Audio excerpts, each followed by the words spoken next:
It was a Monday morning in late October, the kind of gray, wet morning most people in Maple Glen, Oregon, barely noticed. The neighborhood was quiet, tucked behind rows of dogwood trees and cul-de-sacs that hadn't changed in years.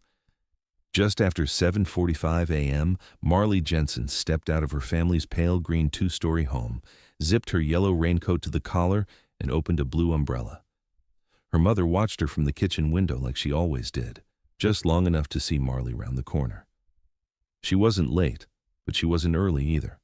That morning she walked the 3 blocks to school alone, like she had every day for the past year. The rain had been steady all night, and by morning the gutters were full and the sidewalks slick. But Marley didn't complain.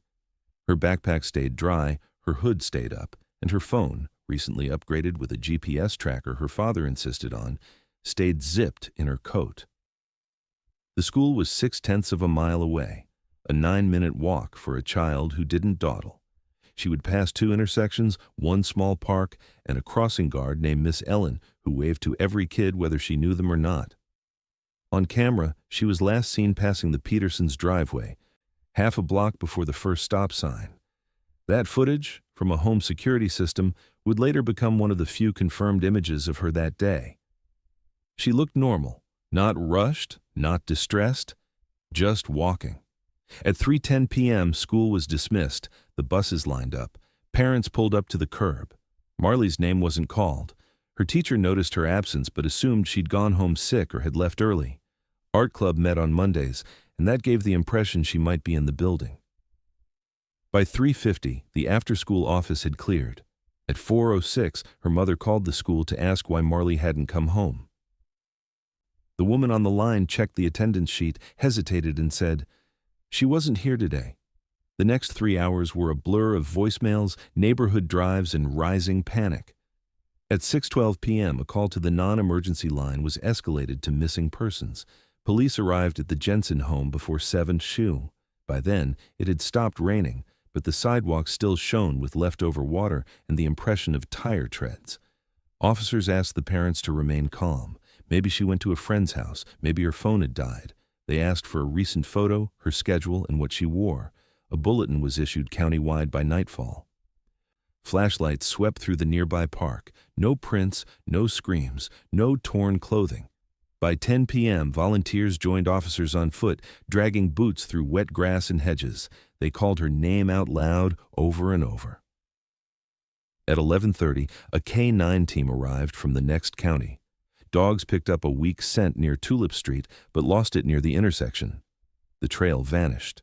It wasn't enough to declare an abduction, but it was enough to raise alarms. Marley was not the kind of girl to vanish on her own. Her home life was stable. Her parents were known in the community. Her records were clean. There were no custody disputes, no disciplinary reports, no social worker notes. By midnight, the crossing guard was interviewed. She had been stationed at her usual corner all morning, but insisted she never saw Marley that day. "I always waved to her," she said. "I remember that umbrella. I would have remembered."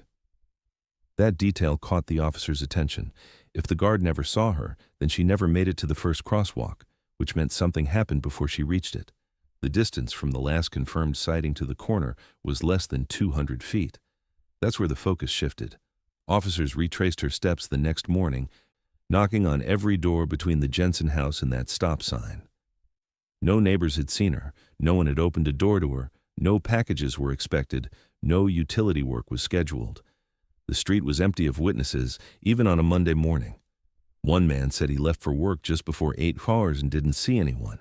Another said he thought he heard a car door slam but chalked it up to a neighbor. The local mail carrier said they didn't start deliveries on that route until after 10 a.m. No vehicle had been reported in the area acting suspiciously. No one had heard a scream. Detectives returned to the footage from the Petersons' camera and slowed it frame by frame. In one moment, Marley's umbrella lifts slightly, not from wind, but from something just out of frame. She seems to glance left. Then the footage ends. The next camera down the street, one house away, showed nothing. That system had gone offline 3 days earlier and was awaiting a replacement. The gap between those 2 cameras was 37 feet. In those 37 feet, whatever happened to Marley Jensen happened completely unseen. By the second night, the search had expanded to nearby woods, drainage areas, and abandoned buildings. Helicopters circled with infrared. Her photo was pushed out across the state. Her backpack had her name inside.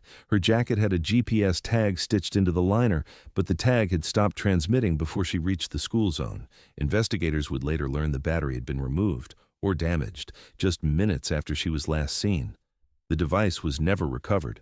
There were no dropped belongings, no scream reported, no struggle caught on any mic, cam, or doorbell.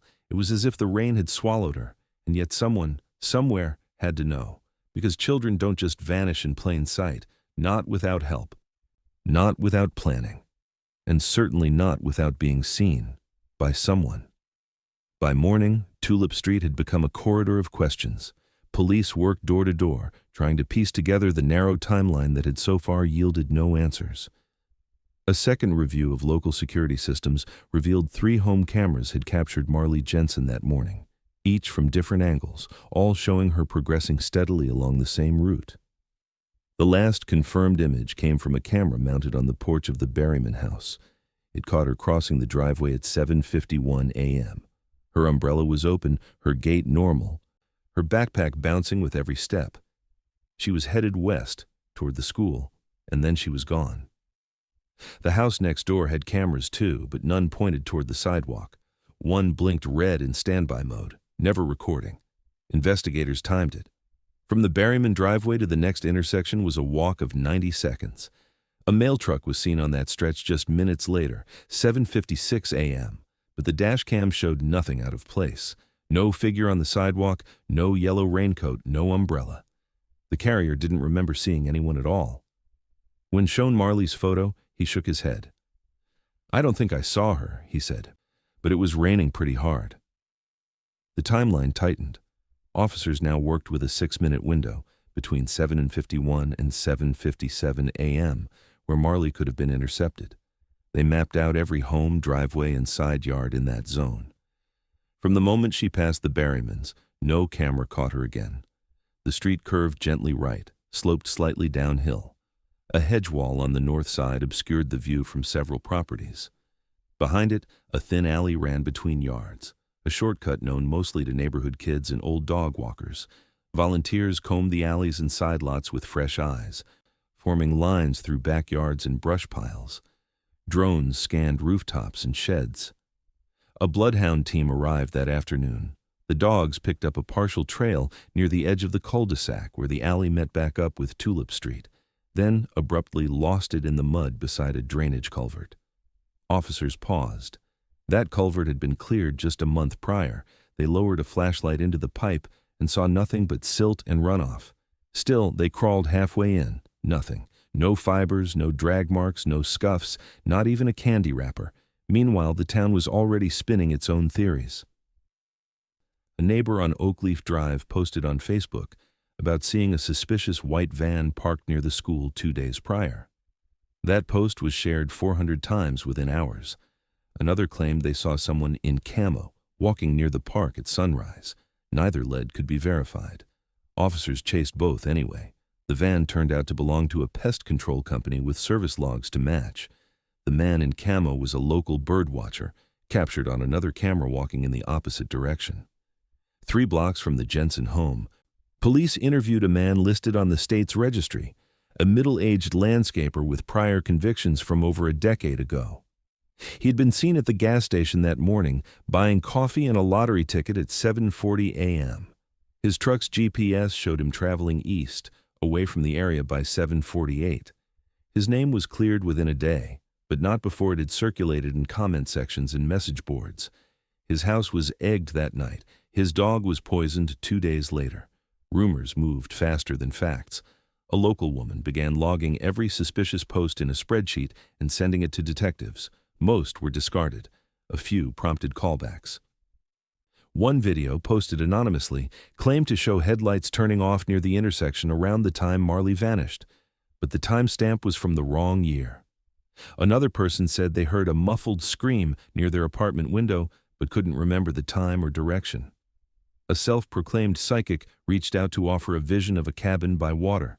The inboxes were full. The answers were not. In a town of fewer than 12,000 people, every door knocked on started to feel personal. Parents clutched their kids tighter. A school assembly was held. Walking groups were organized. Helicopters were called off. Dive teams probed retention ponds. The town library handed out missing posters. Her face, pale, smiling, too innocent for a case like this, became impossible to avoid. Despite the noise, detectives kept circling back to the same fact. There were no signs of a struggle, no torn fabric, no dropped phone, no footprints leading off the sidewalk. If Marley had screamed, no one would have heard her. If she'd run, no one had seen her. If she'd gotten into a car, willingly or not, it had happened so cleanly that the rain covered its tracks. What gnawed at them most was how short the distance had been. From her home to the school, less than a mile. From the last camera to the crossing guard, 2 houses. In a place where neighbors trimmed each other's hedges and kids still sold lemonade in summer, how did an 11-year-old disappear in daylight without a trace? And how had no one seen the moment it happened? 3 weeks after Marley Jensen vanished, the morning fog over Tulip Street still felt heavier than usual. The posters were beginning to curl at the corners, taped to lampposts and pinned to corkboards, her school photo slowly fading in the drizzle. The official search had narrowed, then widened again, then stalled. Leads had grown thin. Until one morning, a 4th grader named Asher told his mother something offhanded, a detail he hadn't thought important until he saw Marley's face again during a school assembly.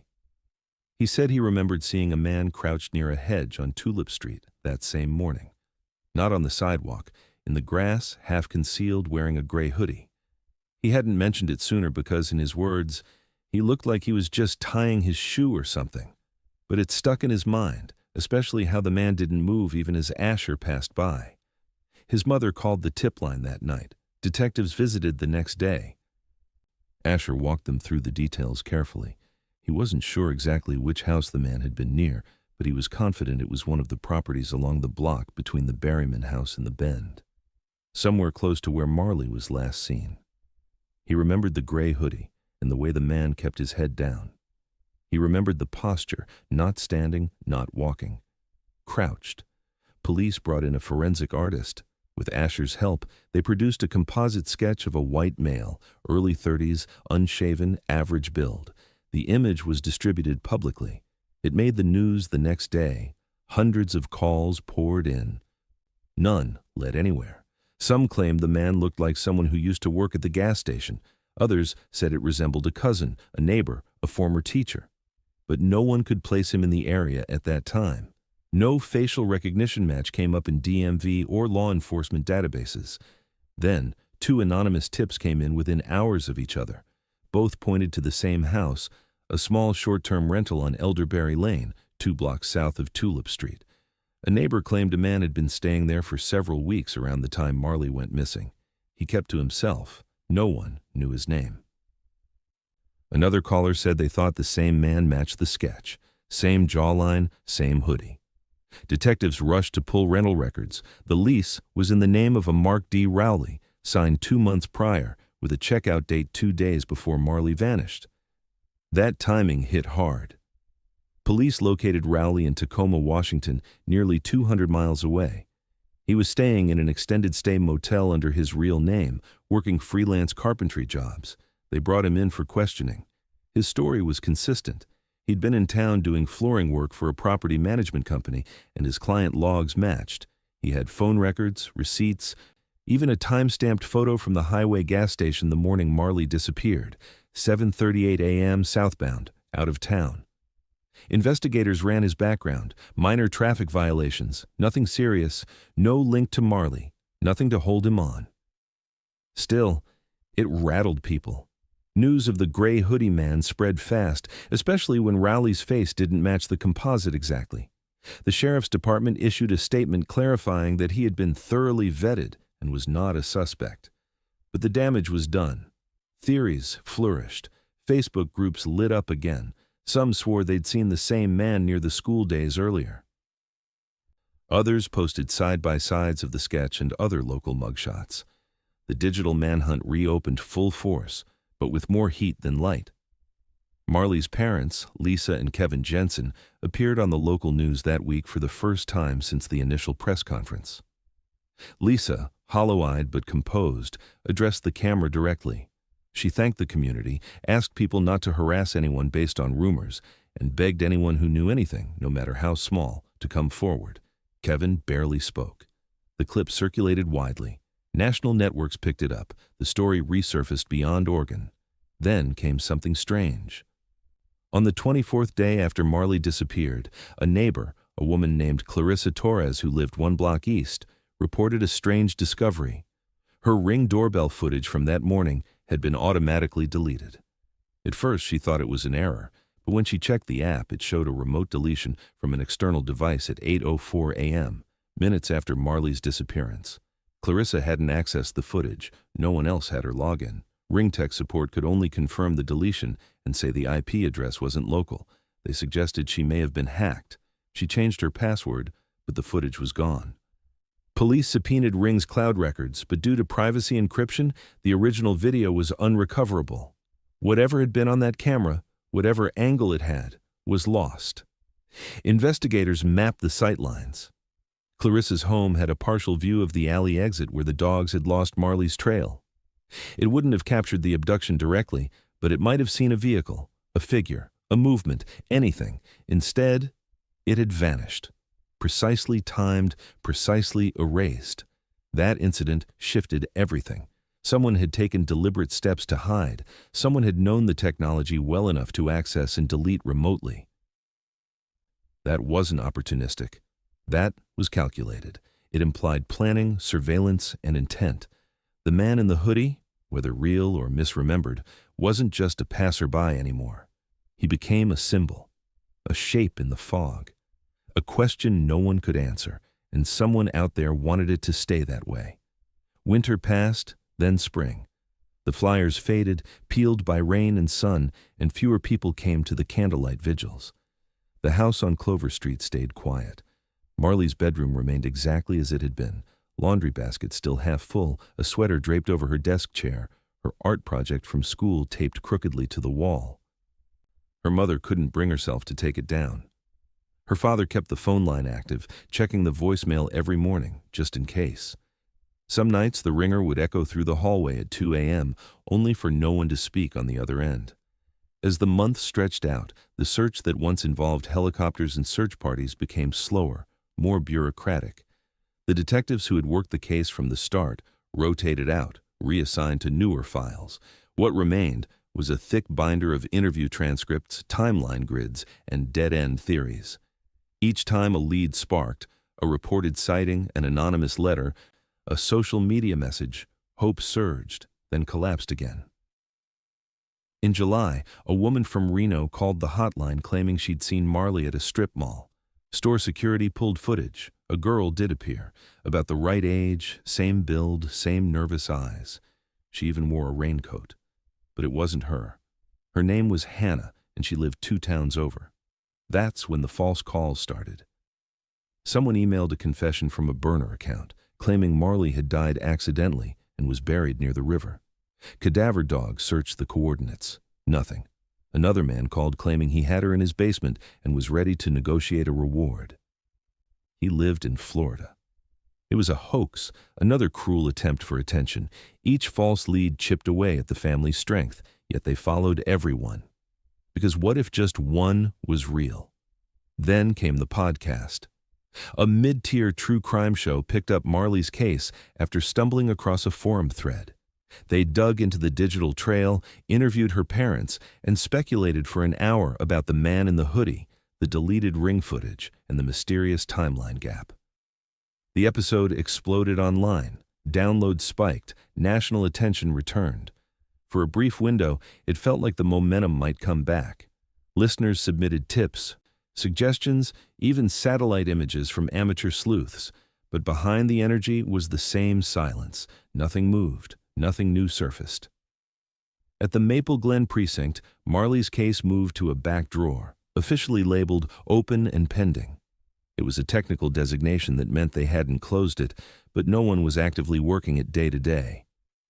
Then, In late fall, a new officer joined the department, Detective Naomi Kincaid, transferred from Portland after several years in juvenile crimes. She was quiet, methodical, and unassuming. Her desk sat beneath a flickering ceiling light at the end of the hall, where no one bothered her much. Within her first week, she pulled Marley's case file, not for publicity, not for orders, just curiosity. She didn't announce what she was doing, she just read. Every transcript, every lead, every page of notes, even the ones written in the margins. She mapped the timeline on butcher paper and taped it to her wall. She walked Tulip Street every morning before her shift. She stood by the hedge where Asher had seen the man in the hoodie and counted the cars that passed in a 10-minute window. She made no promises, asked for no headlines. She just started over, quietly. By then, a full year had passed. 12 months, 365 nights without answers. Her classmates had moved on to middle school. The town had moved on to other fears.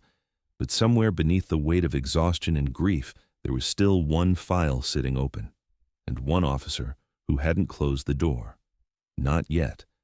It was nearly 2 years to the day since Marley Jensen disappeared when the call came in.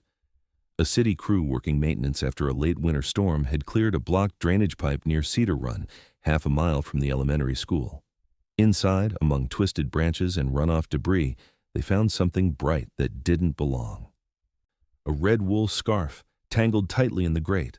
At first, it looked ordinary, faded, matted, waterlogged. But one of the workers recognized the name embroidered inside the seam. He'd seen the flyer 100 times. He called it in immediately. Detectives arrived before noon.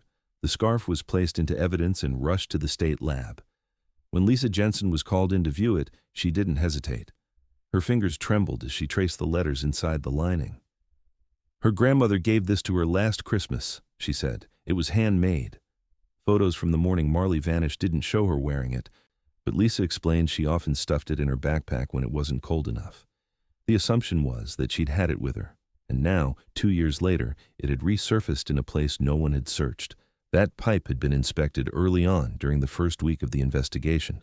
Back then, it was dry, bone dry, and led to a runoff basin behind the grocery store.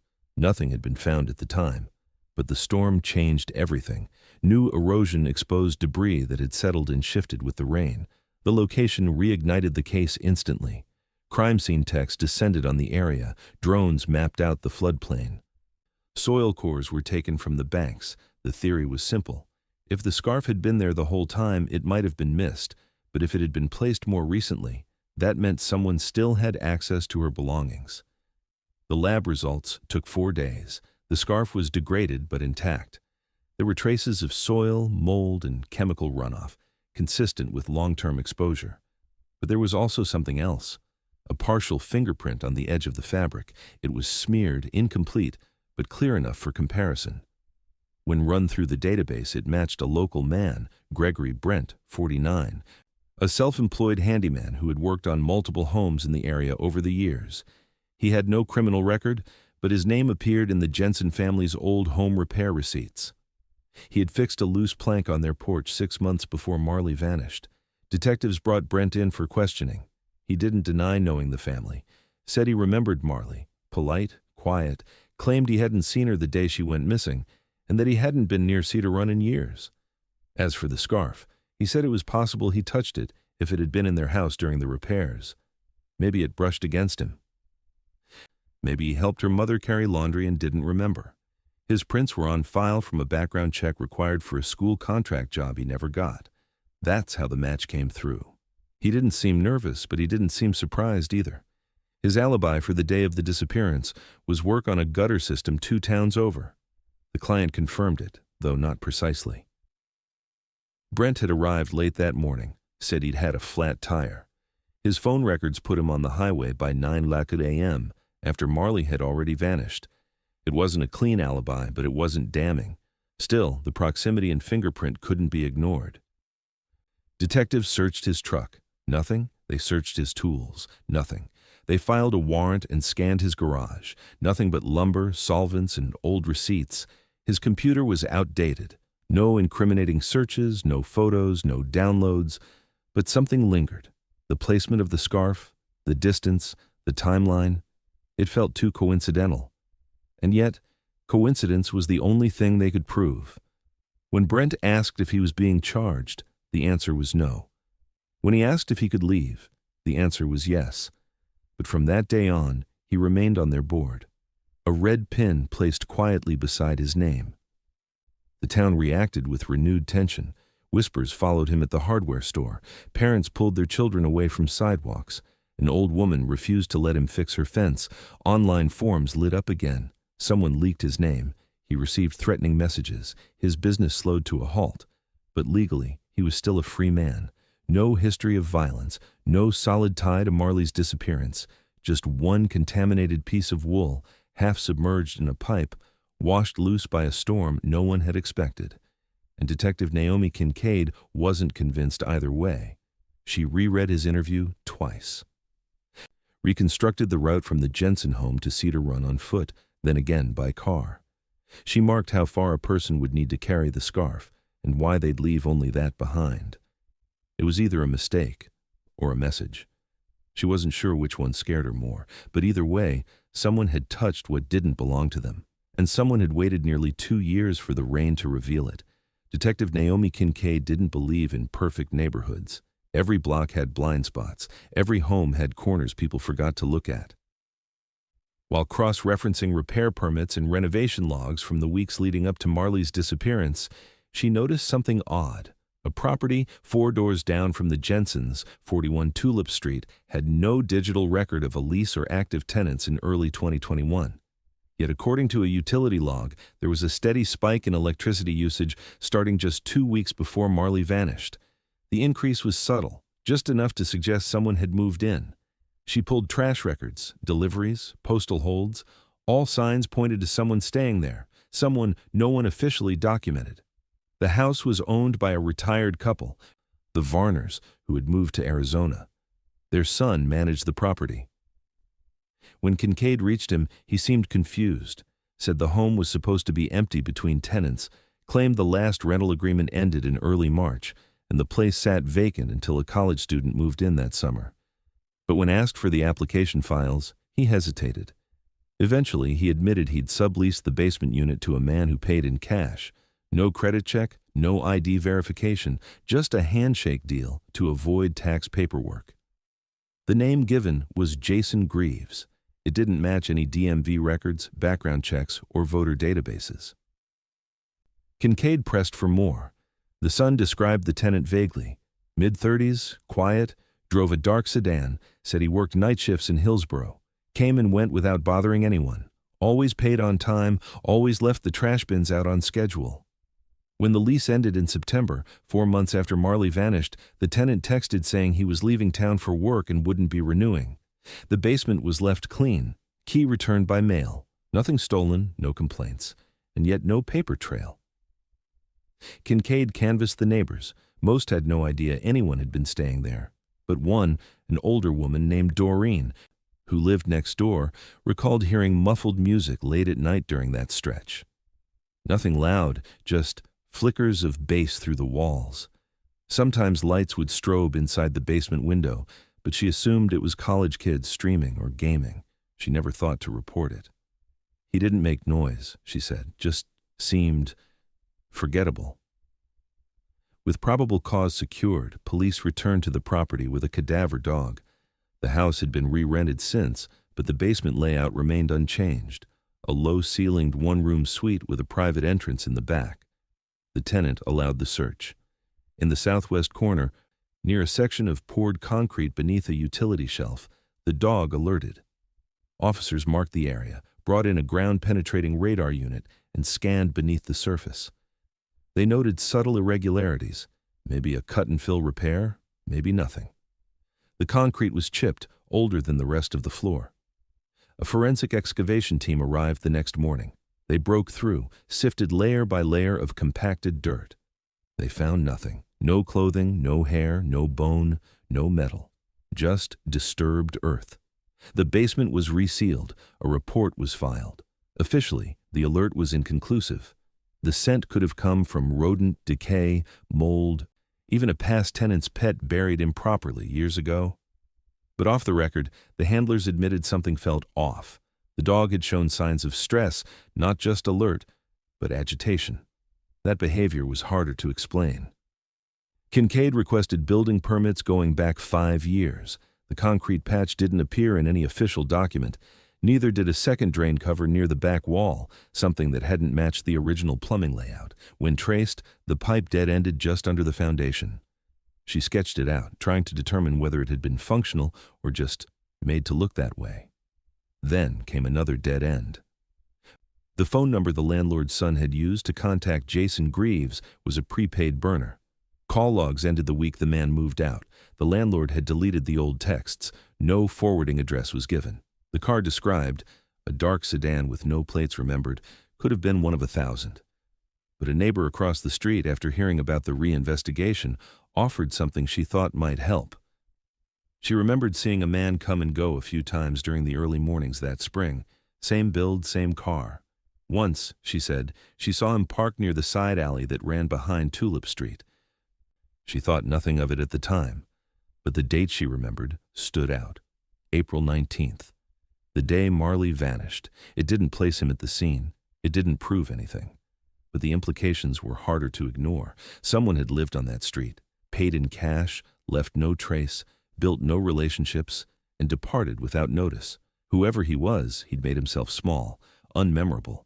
And perhaps that was exactly the point. What began as a missing child case now had a second mystery buried inside it, one that lived 4 doors down, just beneath the floorboards. Nearly 2 years after the last known trace of Marley Jensen, a routine digital audit by the state's coldcase tech unit turned up something no one had noticed before. A single phone ping from her device recorded 20 minutes after she disappeared. The signal wasn't strong, but it was real. It placed her phone near the Maple Glen post office, 3/4 of a mile from where she'd last been seen. Back then, that area hadn't been searched thoroughly. It was outside the assumed radius, in a direction that didn't align with her school route. But now, the timestamp, 8:17 a.m., demanded attention. It meant the phone had moved after she vanished. Whether by foot, by vehicle, or in someone else's possession, it had traveled. Investigators dug into delivery logs and nearby surveillance archives, but most footage from that morning had long since been overwritten or deleted. The post office had no outdoor cams facing the street. A nearby bakery had a camera pointed at its loading dock, but the angle didn't cover the sidewalk. Once again, the story fell into the cracks, visible for a second, then gone. The phone had never been found. It was assumed either destroyed or turned off, its GPS silenced in the hours following her disappearance. But now, with the knowledge of the post office ping, a second layer of activity was examined, Marley's cloud accounts. Nothing had been touched in the days after she vanished, but months later, in November, there was a strange login attempt. Someone accessed her linked Google Voice account for just 38 seconds. From that session, a single outbound message was sent to an untraceable VoIP number, a string of what appeared to be random letters and numbers, no words, no names, just a code. It was dismissed at the time, written off as possible glitch activity or a bot. But when Kincaid reviewed the metadata more closely, the IP address used for that session stood out.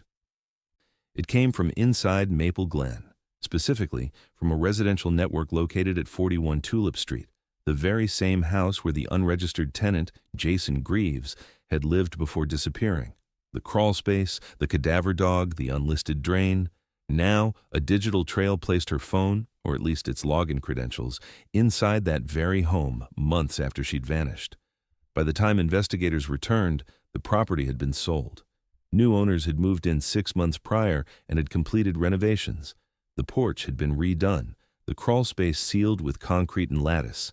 When asked, they said they'd never been told about the investigation, had no idea someone had previously lived there under suspicion.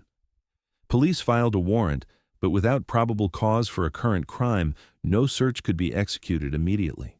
Still, a tech forensic team canvassed the house's network setup.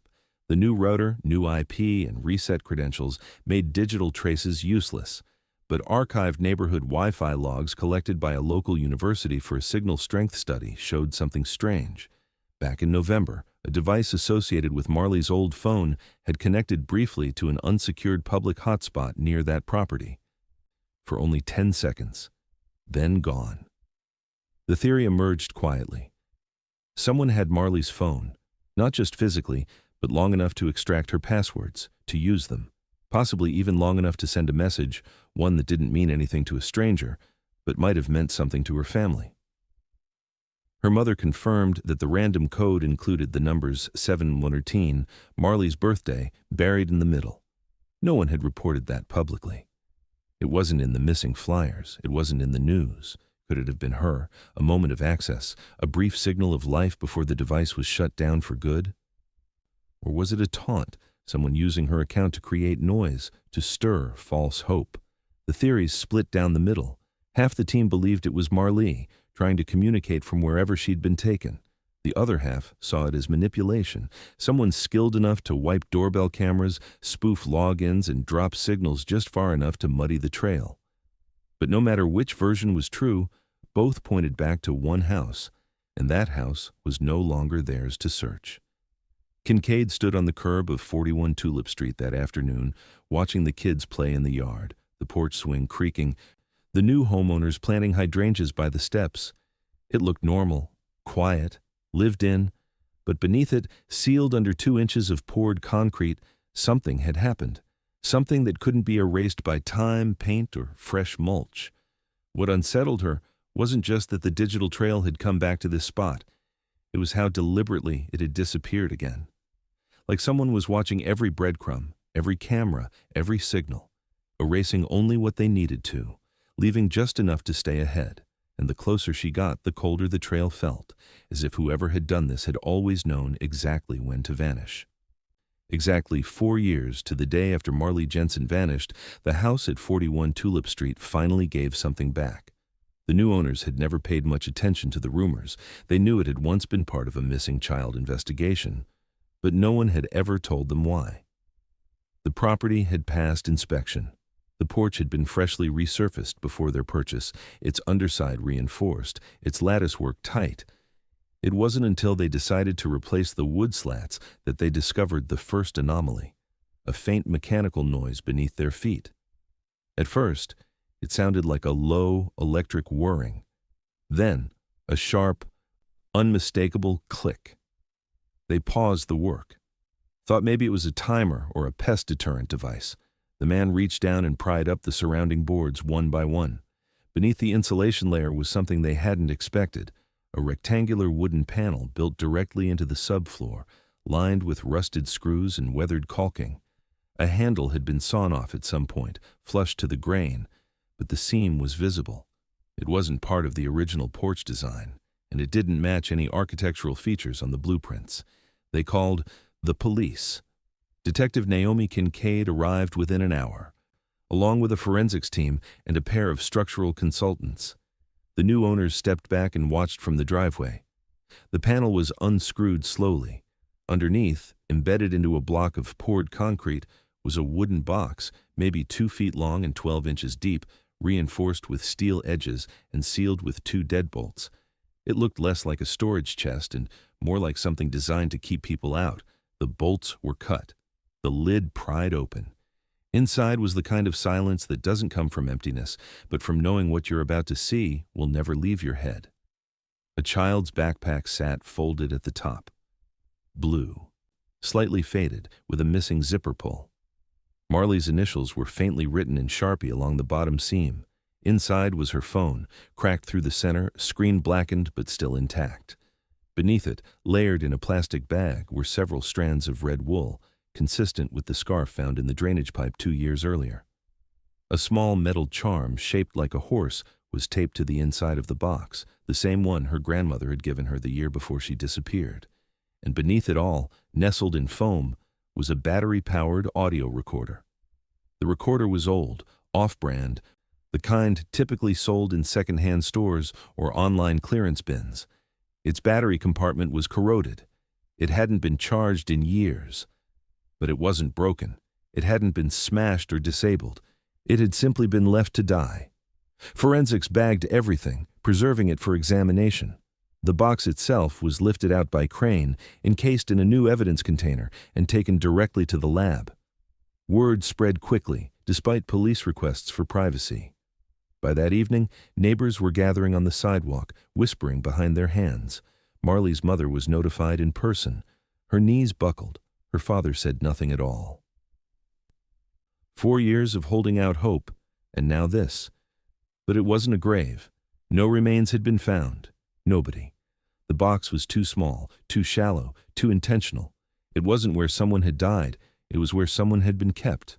Or watched. Kincaid stood in the crawl space long after the others left. She crouched where the wooden box had rested, looked at the wiring once used to conceal it, a false outlet cover, a coil of fishing line once tied to the insulation. Whoever had built it hadn't done so in a hurry. The edges were sanded. The bolts are custom fitted. It had been meant to blend in. It had. For 4 years, it had hidden everything in plain sight until it made a sound. A final, inexplicable sound. Technicians later confirmed the whirring and click had come from the recorder's internal mechanisms. Some degradation event, corrosion or failing battery, had triggered a late attempt at playback, a glitch, a death rattle from a dead device. But it had been loud enough to be heard, loud enough to bring everything back to light. What chilled them most wasn't just what had been found. It was the timing.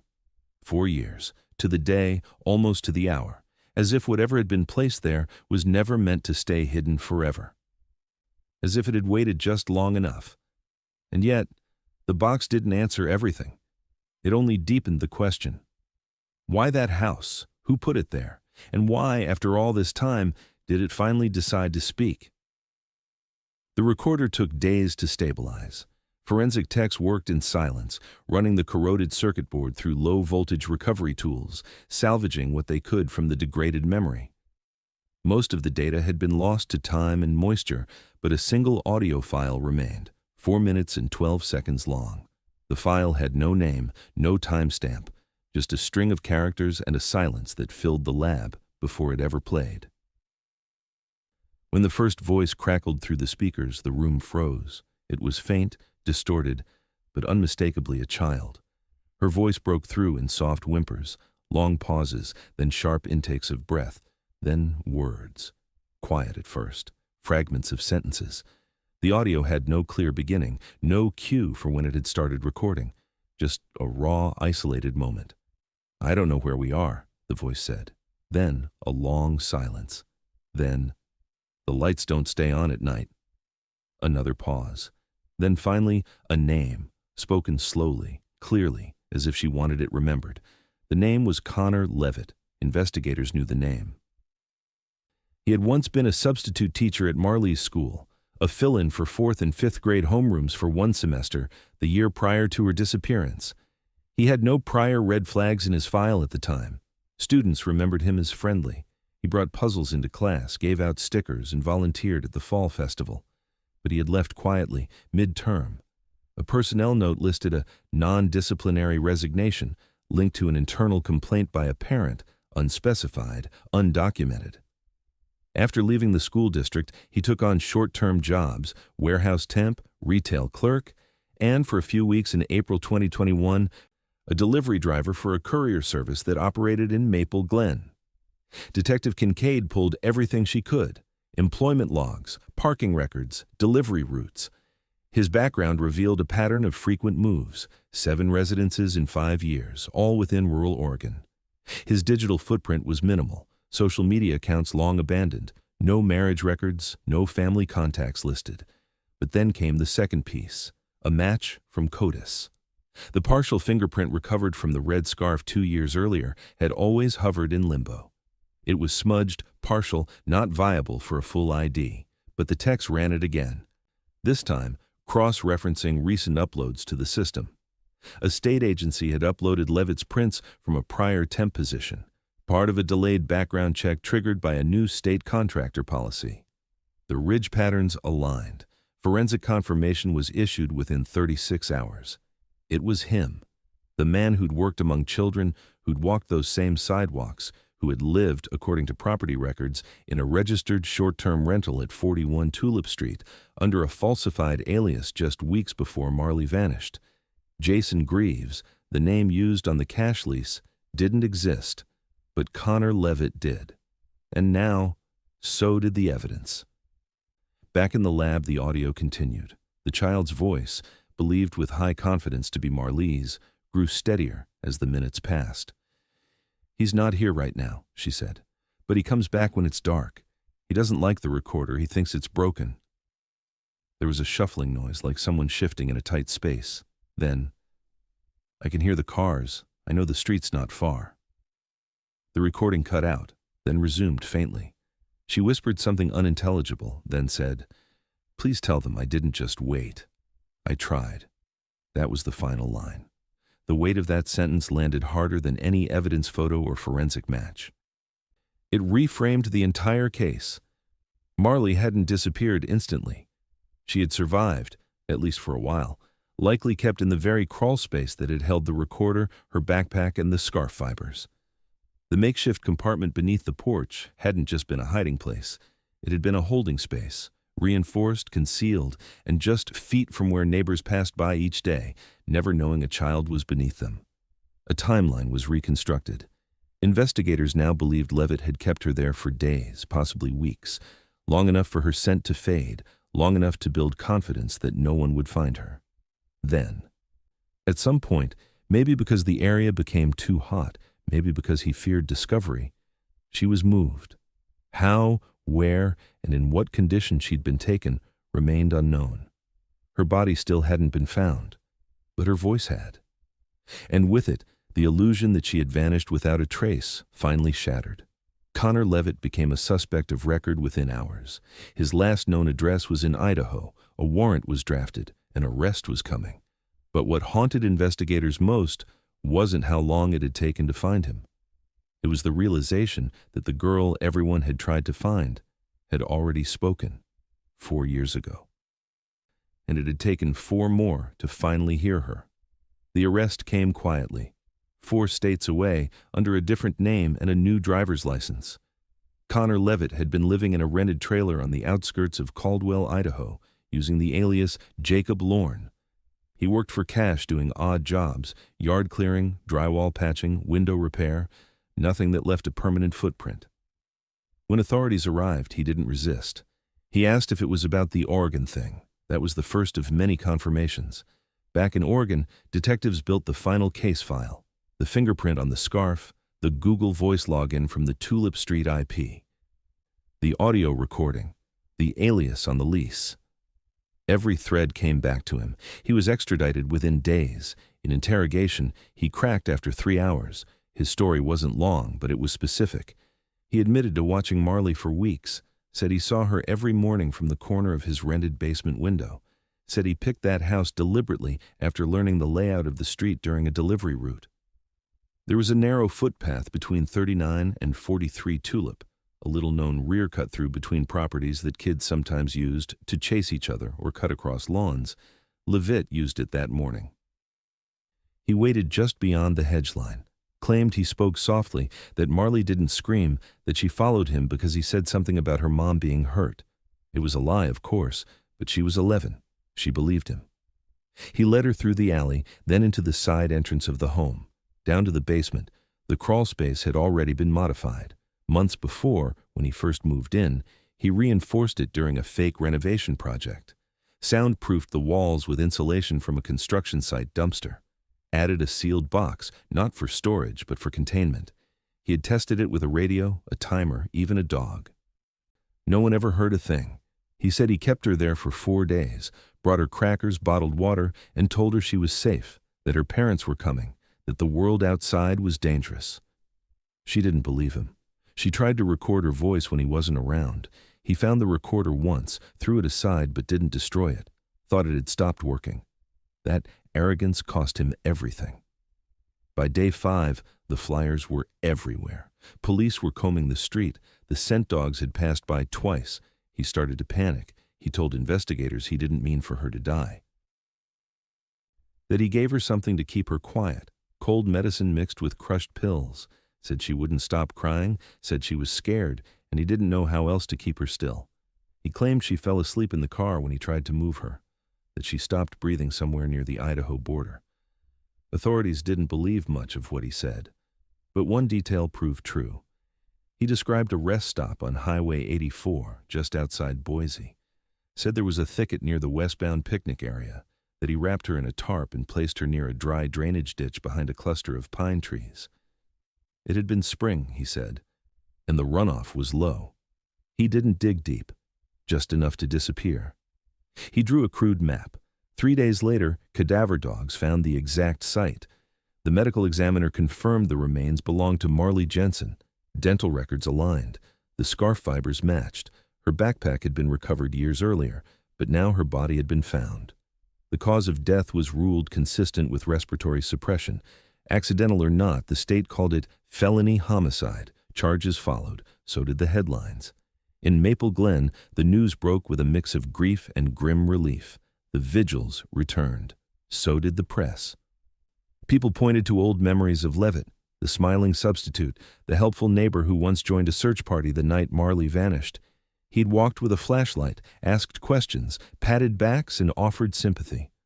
All while she was beneath his feet. The Jensens didn't hold a press conference. Lisa issued a brief statement thanking the community and asking for privacy. Kevin remained silent. The school held a memorial. Children who had once been her classmates, now high schoolers, placed flowers at the foot of the new porch where the recorder had been found. The town approved a small bronze plaque embedded in the steps. It read, simply, "She walked to school. The street didn't walk her back." There were no longer unanswered questions, no theories, no mysteries to unravel. Marley hadn't wandered, she hadn't slipped away or gotten lost. She'd been taken, methodically, deliberately, by someone who knew the rhythms of the block, who studied the space between doorways and sidewalks, and who stood in plain sight long enough to be trusted. The house hadn't held her forever, but it had held the truth, and when it finally made a sound, the silence shattered.